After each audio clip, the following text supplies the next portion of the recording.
Terry Pratchett. Read by Sian Clifford with Bill Nighy and Peter Serafinowicz.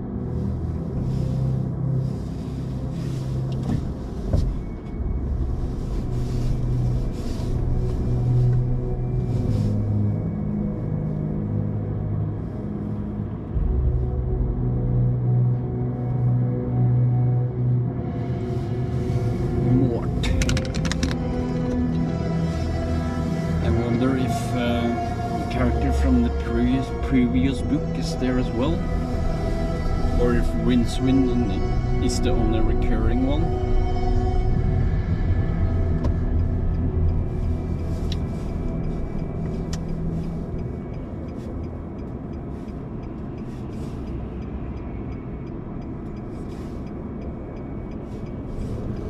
This is the bright candlelit room where the lifetimers are stored.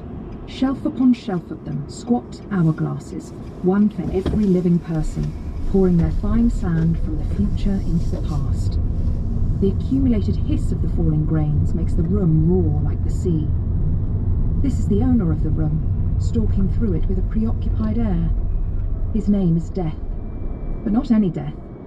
This is the Death whose particular sphere of operations is, well, not a sphere at all, but the Discworld, which is flat and rides on the back of 4 giant elephants who stand on the shell of the enormous star turtle, Great Achwin, and which is bounded by a waterfall that cascades endlessly into space. Scientists have calculated that the chance of anything so patently absurd actually existing are millions to 1. But magicians have calculated that 1,000,000 to 1 chances crop up 9 times out of 10. Death clicks across the black and white tiled floor on toes of bone, muttering inside his cowl as his skeletal fingers count along the rows of busy hourglasses. Finally, he finds one that seems to satisfy him, lifts it carefully from its shelf and carries it across to the nearest candle. He holds it so that the light glints off it and stares at the little point of reflected brilliance. A steady gaze from those twinkling eye sockets encompasses the world turtle, sculling through the deeps of space, He holds it so that the light glints off it and stares at the... Pause, change radio channels. I don't get that stupid thingy. He holds it so that the light glints off it and stares at the little point of reflected brilliance. A steady gaze from those twinkling eye sockets encompasses the world turtle, sculling through the deeps of space, carapace starred by comets and pitted by meteors. One day even Great Achwin will die, Death knows. Now that would be a challenge. But the focus of his gaze dives onwards towards the blue-green magnificence of the disk itself, turning slowly under its tiny orbiting sun. Now it curves away towards the great mountain range called the Ramtops. The Ramtops are full of deep valleys and unexpected crags and considerably more geography than they know what to do with. They have their own peculiar weather, full of shrapnel rain and whiplash winds and permanent thunderstorms. Some people say it's all because the Ramtops are the home of old, wild magic. Mind you, some people will say anything. Death blinks, adjusts for depth of vision. Now he sees the grassy country on the turn-wise slopes of the mountains. Now he sees a particular hillside. Now he sees a field. Now he sees a boy running. Now he watches. Now, in a voice like lead slabs being dropped on granite, he says, "Yes." There was no doubt that there was something magical in the soil of that hilly, broken area which, because of the strange tint that it gave to the local flora, was known as the Octarine grass country. For example, it was one of the few places on the disk where plants produced reannual varieties. Reannuals are plants that grow backwards in time. You sow the seed this year and they grow last year. Malt's family specialised in distilling the wine from reannual grapes. These were very powerful and much sought after by fortune tellers, since of course they enabled them to see the future. The only snag was that you got the hangover the morning before and had to drink a lot to get over it. Reannual growers tended to be big, serious men, much given to introspection and close examination of the calendar. A farmer who neglects to sow ordinary seeds only loses the crop, whereas anyone who forgets to sow seeds of a crop that has already been harvested 12 months before risks disturbing the entire fabric of causality, not to mention acute embarrassment. It was also acutely embarrassing to Mort's family that the youngest son was not at all serious and had about the same talent for horticulture that you would find in a dead starfish. It wasn't that he wasn't unhelpful, but he had the kind of vague, cheerful helpfulness that serious men soon learn to dread. There was something infectious, possibly even fatal, about it. He was tall, red-haired and freckled, with the sort of body that seems to be only marginally under its owner's control. It appeared to have been built out of knees. On this particular day, it was hurtling across the high fields, waving its hands and yelling. Mort's father and uncle watched it disconsolately from the stone wall. "What I don't understand," said Father Lezek, "is that the birds don't even fly away. I'd fly away if I saw it coming towards me." The human body's a wonderful thing. I mean, his legs go all over the place, but there's a fair turn of speed there. Mort reached the end of a furrow. An overfull wood pigeon lurched slowly out of his way. "His heart's in the right place, mind," said Lezek carefully. Of course, 'tis the rest of him that isn't. He's clean about the house, doesn't eat much, said Lezek. "No, I can see that." Lezek looked sideways at his brother, who was staring fixedly at the sky. "I did hear you'd got a place going up at your farm, Hamish," he said. Got an apprentice in, didn't I?" "Oh," said Lezek gloomily. "When was that then?" "Yesterday," said his brother, lying with rattlesnake speed. "All signed and sealed. Sorry. Look, I got nothing against young Mort. See, he's as nice a boy as you could wish to meet. It's just that..." I know, said Lezek. He couldn't find his arse with both hands. They stared at the distant figure. It had fallen over. Some pigeons had waddled over to inspect it. "He's not stupid, mind," said Hamish. "Not what you'd call stupid." "There's a brain there, all right," Lezek conceded. "Sometimes he starts thinking so hard you has to hit him round the head to get his attention. His granny taught him to read, see? I reckon it overheated his mind." Mort had got up and tripped over his robe. "You ought to set him to a trade," said Hamish reflectively. "The priesthood, maybe. Or wizardry. They do a lot of reading. Wizards." They looked at each other. Into both their minds stole an inkling of what Mort might be capable of if he got his well-meaning hands on a book of magic. "All right," said Hamish hurriedly. "Something else then. There must be lots of things he could turn his hand to." "He starts thinking too much, that's the trouble," said Lezek. "Look at him now. You don't think about how to scare birds, you just does it. A normal boy, I mean." Hamish scratched his chin thoughtfully. "It could be someone else's problem," he said. Lezek's expression did not alter, but there was a subtle change around his eyes. "How do you mean?" he said. "There's the hiring fair at Sheepridge next week. You set him as apprentice, see, and his new master will have the job of knocking him into shape. 'Tis the law. Get him indentured and 'tis binding." Lezek looked across the field at his son, who was examining a rock. "I wouldn't want anything to happen to him, mind," he said doubtfully. "We're quite fond of him, his mother and me. You get used to people."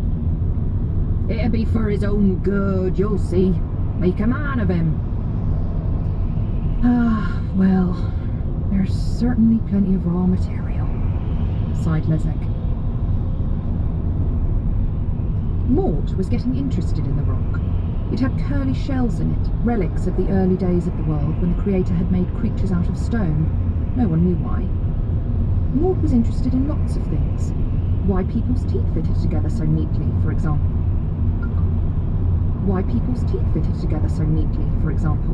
He'd given that one.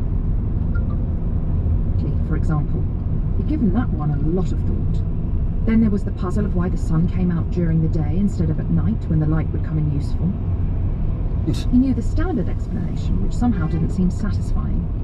In short, Mort was one of those people who were more dangerous than a bag full of rattlesnakes.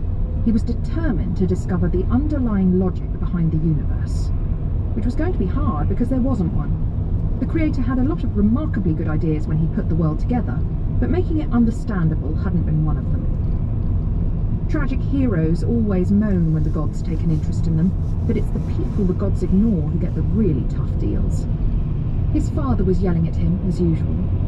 Mort threw the rock at a pigeon, which was almost too full to lurch out of the way, and wandered back across the field. And that was why Mort and his father walked down through the mountains into Sheepbridge on Hogswatch Eve, with Mort's rather sparse possessions in a sack on the back of a donkey. The town wasn't much more than 4 sides to a cobbled square, lined with shops that provided all the service industry of the farming community. After 5 minutes, Mort came out of the tailor's wearing a loose-fitting brown garment of imprecise function, which had been understandably unclaimed by a previous owner, and had plenty of room for him to grow, on the assumption that he would grow into a 19-legged elephant. His father regarded him critically. "Very nice," he said, "for the money." "It itches," said Mort. "I think there's things in here with me. There's thousands of lads in the world would be very thankful for a nice worm." Lezek paused and gave up. "Garment like that? I could share it with them," Mort said hopefully. "You've got to look smart," said Lezek severely. "You've got to make an impression, stand out in the crowd." There was no doubt about it. He would. They set out among the throng crowding the square, each listening to his own thoughts. Usually Mort enjoyed visiting the town, with its cosmopolitan atmosphere and strange dialects from villages as far away as 5, even 10 miles, but this time he felt unpleasantly apprehensive, as if he could remember something that hadn't happened yet. The fair seemed to work like this. Men looking for work stood in ragged lines in the centre of the square.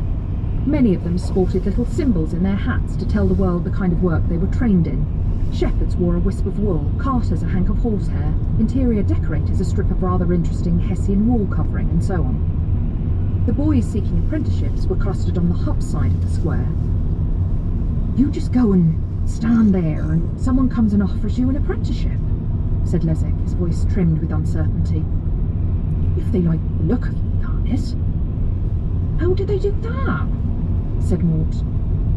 "Well," said Lezek, and paused.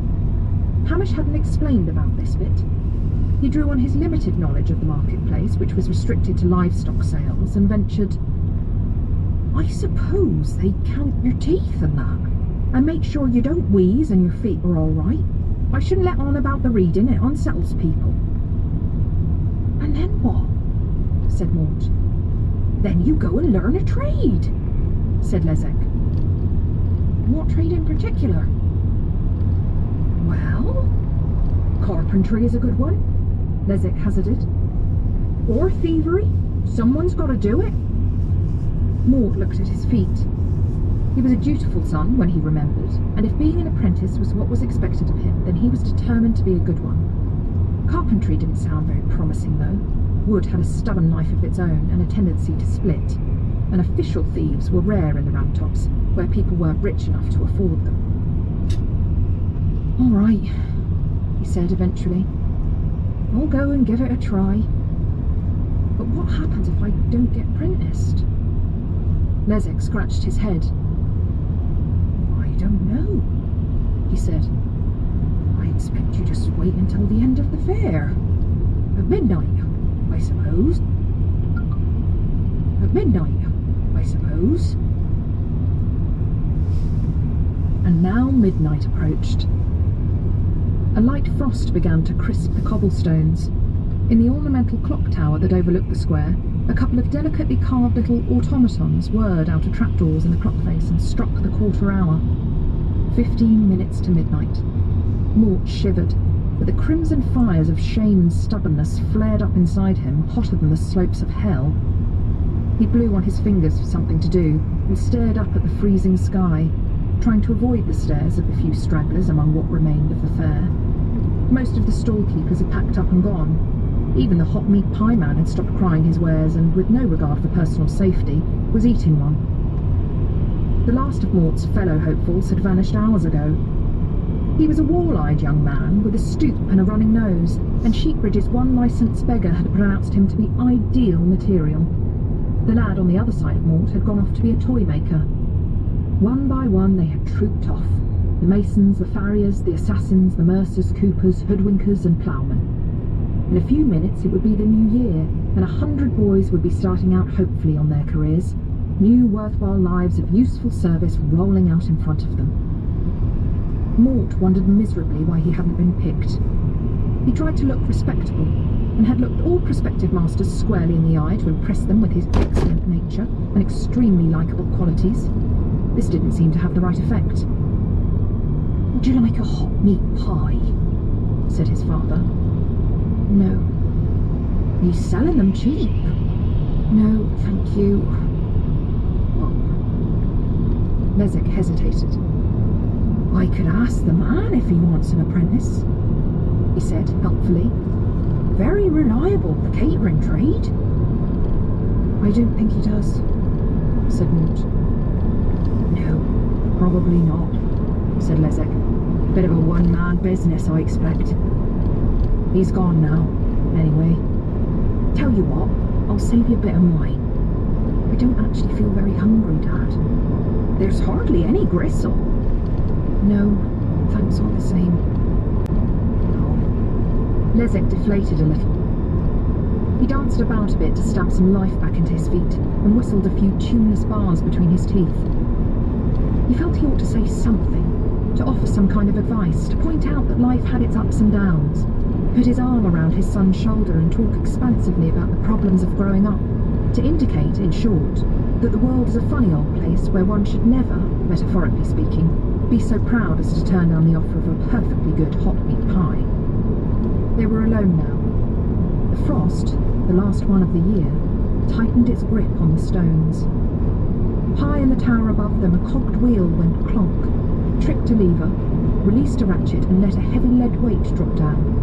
There was a dreadful metallic wheezing noise, and the trapdoors in the clock face slid open, releasing the clockwork men. Swinging their hammers jerkily as if they were afflicted with robotic arthritis, they began to ring in the new day. "Well, that's it," said Lezek hopefully. They'd have to find somewhere to sleep. Hogswatch night was no time to be walking in the mountains. Perhaps there was a stable somewhere. "It's not midnight until the last stroke," said Mort distantly. Lezek shrugged. The sheer strength of Mort's obstinacy was defeating him. "All right," he said. "We'll wait then." And then they heard the clip-clop of hooves, which boomed rather more loudly around the chilly square than common acoustics should really allow. In fact, clip-clop was an astonishingly inaccurate word for the kind of noise which rattled around Mort's head. Clip-clop suggested a rather jolly little pony, quite possibly wearing a straw hat with holes cut out for its ears. An edge to this sound made it very clear that straw hats weren't an option. The horse entered the square by the hub road, steam curling off its huge damp white flanks and sparks striking up from the cobbles beneath it. It trotted proudly like a war charger. It was definitely not wearing a straw hat. The tall figure on its back was wrapped up against the cold. When the horse reached the centre of the square, the rider dismounted, slowly, and fumbled with something behind the saddle. Eventually he, or she, produced a nosebag, fastened it over the horse's ears and gave it a friendly pat on the neck. The air took on a thick, greasy feel, and the deep shadows around Mort became edged with blue and purple rainbows. The rider strode towards him, black cloak billowing and feet making little clicking sounds on the cobbles. They were the only noises. Silence clamped down on the square like great drifts of cotton wool. The impressive effect was rather spoilt by a patch of ice. "Oh, bugger." It wasn't exactly a voice. The words were there all right, but they arrived in Mort's head without bothering to pass through his ears. He rushed forward to help the fallen figure and found himself grabbing hold of a hand that was nothing more than polished bone, smooth and rather yellowed like an old billiard ball. The figure's hood fell back and a naked skull turned its empty eye sockets towards him. Not quite empty though. Deep within them, as though they were windows looking across the gulfs of space, were two tiny blue stars. It occurred to Mort that he ought to feel horrified. so he was slightly shocked to find that he wasn't. It was a skeleton sitting in front of him, rubbing its knees and grumbling, but it was a live one, curiously impressive, but not, for some strange reason, very frightening. Thank you, boy. Said the skull. What is your name? Said Mort. Mortimer, sir. They call me Mort. What a coincidence. Said the skull. Help me up, please. The figure rose unsteadily, brushing itself down. Now Mort could see there was a heavy belt around its waist, from which was slung a white-handled sword. I hope you're not hurt, sir, he said politely. The skull grinned. Of course, Mort thought, it hasn't much of a choice. No harm done, I am sure. The skull looked around and seemed to see Lezek, who appeared to be frozen to the spot for the first time. Mort thought an explanation was called for. My father, he said, trying to move protectively in front of Exhibit A without causing any offence. Excuse me, sir. Are you deaf? Correct. Full marks for observation. That point. Mort swallowed. My father is a good man, he said. He thought for a while and added, quite good. I'd rather he left him alone, if it's all the same to you. I don't know what you have done to him, but I'd like you to stop it. No offence meant. Death stepped back, his skull on one side. I have merely put us outside time for a moment. He said. He will see and hear nothing that disturbs him. No, boy. It was you I came for. Me? You are here seeking employment. Light dawned on Mort. You are looking for an apprentice, he said. The eye sockets turned towards him, That their sounds actinic cool. pinpoints flaring. Apprentice of Death. Death waved a bony hand. There was a wash of purple light, a sort of visible pop, and Lezek unfroze. Above his head, the clockwork automatons got on with the job of proclaiming midnight, as time was allowed to come creeping back. Lezek blinked. Didn't see you there for a minute, he said. Sorry, mine must have been elsewhere. I was offering your boy a position. Said Death. I trust that meets with your approval. What was your job again? Said Lezek, talking to a black-robed skeleton without showing even a flicker of surprise. I usher souls into the next world. Said Death. Ah, said Lezek. Of course Ori should have guessed from the clothes.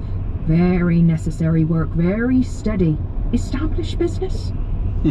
I have been going for some time, yes. Said Death. Good, good. Never really thought of it as a job for Mort, you know, but it's good work. Good work, always very reliable. What's your name? Death. Dad, said Mort urgently. Can't say I recognise the firm, said Lezek. Where are you based exactly? From the uttermost depths of the sea to the heights where even the eagle may not go. Said Death. Oh. That's fair enough, nodded Lezek. Well, Dad, said Mort, pulling at his father's coat. Death laid a hand on Mort's shoulder. What your father sees and hears is not what you see and hear, he said. Do not worry him. Do you think he would want to see me in the flesh, as it were? But you're Death, said Mort. You go around killing people. I? Kill? Said Death, obviously offended. Certainly not. People get killed, but that's their business. I just take over from then on. After all, it'd be a bloody stupid world if people got killed without dying, wouldn't it? Well, yes, Mort doubtfully. Mort had never heard the word intrigued. It was not in regular use in the family vocabulary, but a spark in his soul told him that here was something weird and fascinating and not entirely horrible, and that if he let this moment go, he'd spend the rest of his life regretting it. And he remembered the humiliations of the day and the long walk back home. He began. I don't have to die to get the job, do I? Being dead is not compulsory. And the bones? Not if you don't want to. Mort breathed out again. It had been starting to prey on his mind. If Father says it's all right, he said. They looked at Lezek, who was scratching his beard. How do you feel about this, Mort? He said, with the brittle brightness of a fever victim. It's not everyone's idea of an occupation. It's not what I had in mind, I admit, but they do say that undertaking is an honoured profession. It's your choice. Undertaking? Said Mort. Death nodded and raised his finger to his lips in a conspiratorial gesture.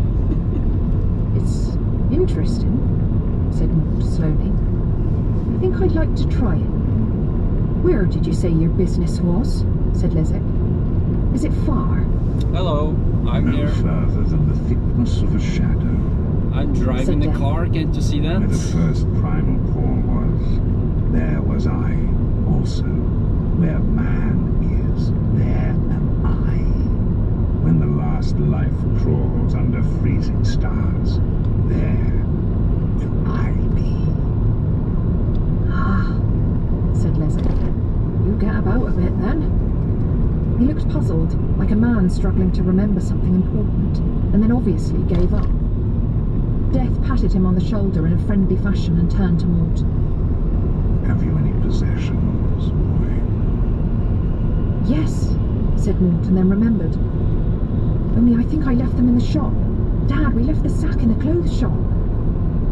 It'll be shut, said Lezek. Shops don't open on Hogswatch Day. You'll have to go back the day after tomorrow. Well, tomorrow now, It is of little account. Yeah. said Death. Hello to you too, I will Michael. leave now. I'm No on. doubt I will have business here soon enough. I'm on my way home. I hope you'll be able to drop in and see us soon, said Lezek. He seemed to be struggling with his thoughts. I'm not sure that'll be a good idea, said Mort. Well, goodbye, lad, said Lezek. You're to do what you're told, you understand? And, excuse me, sir, do you have a son? Death looked rather taken aback.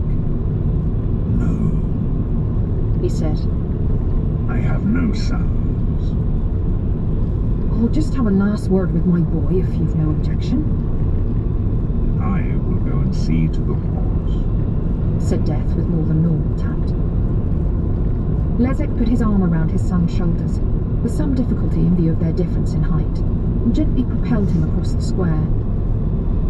Mort, you know your Uncle Hamish told me about this prancing business, he whispered. Yes? Well, he told me something else, the old man confided. He said it's not unknown for an apprentice to inherit his master's business. What do you think of that, then? You're sure, said Mort. It's worth thinking about, said Lezek. I am thinking about it, Father. Many a young lad has started out that way, Hamish said. He makes himself useful, earns his master's confidence, and well, if there's any daughters in the house... Did Mr. say anything about daughters? Mr. who? Said Mort. Mr. your new master. Oh, him? No, I don't think so, said Mort slowly. I don't think he's the marrying type. Many a keen young man owes his advancement to his nuptials, said Lezek. He does? Mort, I don't think you're really listening. What? Lezek came to a halt on the frosty cobbles and spun the boy around to face him. You're really going to have to do better than this, he said. Don't you understand, boy? If you're going to amount to anything in this world, then you've got to listen. I'm your father telling you these things. Mort looked down at his father's face. He wanted to say a lot of things. He wanted to say how much he loved him, how worried he was. He wanted to ask what his father really thought he'd just seen and heard. He wanted to say that he felt as though he stepped on a molehill and found that it was really a volcano. He wanted to ask what nuptials meant. What he actually said was, "Yes, thank you. I'd better be going. I'll try and write you a letter." "There's bound to be someone passing who can read it to us," said Lezek. "Goodbye, Mort." He blew his nose. "Goodbye, Dad. I'll come back to visit," said Mort. Death coughed tactfully, although it sounded like the pistol crack of an ancient beam full of Deathwatch beetle. You'd better be going, he said. Hop up, Mort. As Mort scrambled behind the ornate silver saddle, Death leaned down and shook Lezek's hand. Thank you, he said. "He's a good lad at heart," said Lezek. "A bit dreamy, that's all. I suppose we were all young once." Death considered this. No, he said. I don't think so.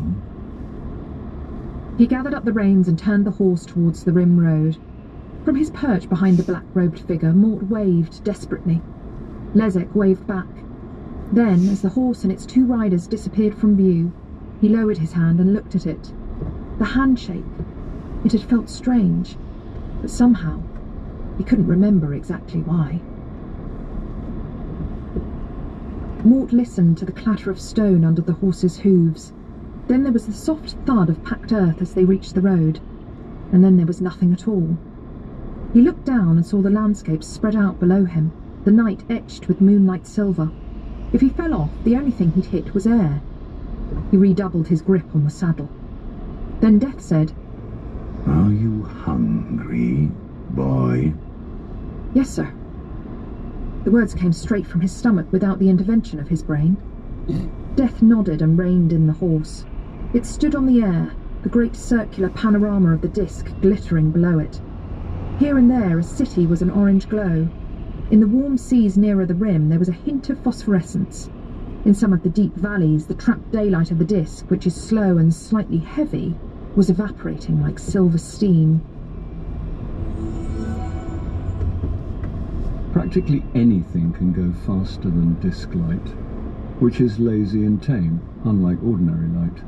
The only thing known to go faster than ordinary light is monarchy, according to the philosopher Lai Tin Weedle. He reasoned like this: you can't have more than one king, and tradition demands that there is no gap between kings. So when a king dies, the succession must therefore pass to the heir instantaneously. Presumably, he said, there must be some elementary particles, kingons or possibly queons, that do this job, but of course succession sometimes fails if mid-flight they strike an anti-particle or republicon. His ambitious plans to use his discovery to send messages, involving the careful torturing of a small king in order to modulate the signal, were never fully expounded because, at that point, the bar closed. But it was outshone by the glow that rose towards the stars from the rim itself. Vast streamers of light shimmered and glittered across the night. Great golden walls surrounded the world. "It's beautiful," said Mort softly. "What is it?" The sun is under the disc, said Death. "Is it like this every night?" every night. Said Death. Nature's like that. "Doesn't anyone know?" Me, you, the gods. Good, is it? Gosh. Death leaned over the saddle and looked down at the kingdoms of the world. I don't know about you, he said. but I could murder a curry. Although it was well after midnight, the twin city of Ankh-Morpork was roaring with life. Mort had thought Sheepridge looked busy, but compared to the turmoil of the street around him, the town was, well, a morgue. Poets have tried to describe Ankh-Morpork. They have failed. Perhaps it's the sheer zestful vitality of the place. Or maybe it's just that a city with 1 million inhabitants and no sewers is rather robust for poets, who prefer daffodils, and no wonder. So let's just say that Ankh-Morpork is as full of life as an old cheese on a hot day, as loud as a curse in a cathedral, as bright as an oil slick, as colourful as a bruise, and as full of activity, industry, bustle and sheer exuberant busyness as a dead dog on a termite mound. There were temples, their doors wide open, filling the streets with the sounds of gongs, cymbals, and in the case of some of the more conservative fundamentalist religions, the brief screams of the victims. There were shops whose strange wares spilled out onto the pavement. There seemed to be rather a lot of friendly young ladies who couldn't afford many clothes. There were flares and jugglers, and assorted sellers of instant transcendence. And death stalked through it all. Mort had half expected him to pass through the crowds like smoke, but it wasn't like that at all. The simple truth was that wherever Death walked, people just drifted out of the way. It didn't work like that for Mort. The crowds that gently parted for his new master closed again just in time to get in his way. His toes got trodden on, his ribs were bruised, people kept trying to sell him unpleasant spices and suggestively shaped vegetables, and a rather elderly lady said, against all the evidence, that he looked a well-set-up young lad who would like a nice time. He thanked her very much and said that he hoped he was having a nice time already. Death reached the street corner, the light from the flares raising brilliant highlights on the polished dome of his skull, and sniffed the air. A drunk staggered up and, without quite realising why, made a slight detour in his erratic passage for no visible reason. This is the city, boy. Said Death. What do you think? It's very big, said Mort uncertainly. I mean, why does everyone want to live all squeezed together like this? Death shrugged. I like it. He said. It's full of life. Sir? Yes? What's a curry? The blue fires flared deep in the eyes of Death. Have you ever bitten a red hot ice cube? No, sir, said Mort. Red hot Curries ice. like that. Sir? Yes? Mort swallowed hard. Excuse me, sir, but my dad said if I don't understand I was to ask questions, sir. Very commendable. Said Death. He set off down a side street, the crowds parting in front of him like random molecules. Well, sir, I can't help noticing. The point is, well, the plain fact of it, sir, is... Out with it, boy. How can you eat things, sir? Death pulled up short so that Mort walked into him. When the boy started to speak, he waved him into silence. He appeared to be listening to something. There are times, you know, He said, half to himself. when I get really upset. He turned on one heel and set off down an alleyway at high speed, his cloak flying out behind him. The alley wound between dark walls and sleeping buildings, not so much a thoroughfare as a meandering gap. Death stopped by a decrepit water butt and plunged his arm in at full length, bringing out a small sack with a brick tied to it. He drew his sword, a line of flickering blue fire in the darkness, and sliced through the string. I get very angry indeed, He said. He upended the sack and Mort watched the pathetic scraps of sodden fur slide out to lie in their spreading puddle on the cobbles. Death reached out with his white fingers and stroked them gently. After a while, something like grey smoke curled up from the kittens and formed 3 small cat-shaped clouds in the air. They billowed occasionally, unsure of their shape, and blinked at Mort with puzzled grey eyes. When he tried to touch one, his hand went straight through it and tingled. You don't see people at their best in this job. Said Death. He blew on a kitten, sending it gently tumbling. Its meow of complaint sounded as though it had come from a long way away via a tin tube. They're souls, aren't they? Said Mort. What do people look like? People-shaped. Said Death. It's basically all down to the characteristic morphogenetic field. He sighed like the swish of a shroud, picked the kittens out of the air and carefully stowed them away somewhere in the dark recesses of his robe. He stood up. Curry time, he said. It was crowded in the Curry Gardens on the corner of God Street and Blood Alley, but only with the cream of society, at least with those people who were found floating on the top and who, therefore, it's wisest to call the cream. Fragrant bushes planted among the tables nearly concealed the basic smell of the city itself, which has been likened to the nasal equivalent of a foghorn. Mort ate ravenously, but curbed his curiosity and didn't watch to see how Death could possibly eat anything. The food was there to start with and wasn't there later, so presumably something must have happened in between. Mort got the feeling that Death wasn't really used to all this, but was doing it to put him at his ease, like an elderly bachelor uncle who's been landed with his nephew for a holiday and is terrified of getting it wrong. The other diners didn't take much notice, even when Death leaned back and lit a rather fine pipe. Someone with smoke curling out of their eye sockets takes some ignoring, but everyone managed it. Is it magic? Said Mort. what do you think? Said Death. Am I really here, boy? Yes, said Mort slowly. I've watched people. They look at you, but they don't see you, I think. You do something to their minds. Death shook his head. They do it all themselves, He said. There's no magic. People can't see me, they simply won't allow themselves to do it. Until it's time, of course. Wizards can see me, and cats. But your average human, no. Never. He blew a smoke ring at the sky and added, Strange but true. Mort watched the smoke ring wobble into the sky and drift away towards the river. I can see you, he said.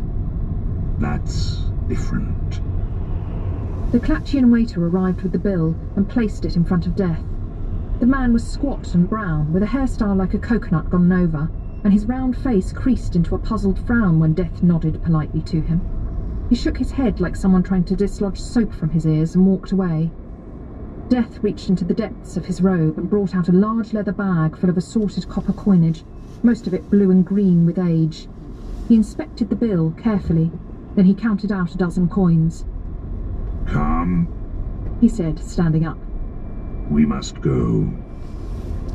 Mort trotted along behind him as he stalked out of the garden and into the street, which was still fairly busy even though there were the first suggestions of dawn on the horizon. What are we going to do now? Buy you some new clothes. These were new today. Yesterday, I mean. Really? Father said the shop was famous for its budget clothing, said Mort, running to keep up. It certainly adds a new terror to poverty. They turned into a wider street leading into a more affluent part of the city. The torches were closer together and the middens further apart. There were no stalls and alley corner traders here, but proper buildings with signs hanging outside. They weren't mere shops, they were emporia. They had purveyors in them and chairs and spittoons. Most of them were open even at this time of night because the average Ankian trader can't sleep for thinking of the money he's not making. Doesn't anyone ever go to bed around here? Said Mort. This is a city. Said Death, and pushed open the door of a clothing store. When they came out 20 minutes later, Mort was wearing a neatly fitting black robe with faint silver embroidery. Well, that's it for today. I'm gonna stop the stream and go into the shop. And probably gonna stream something else when I get home. And well, when I'm on my PC. Yeah, see you later.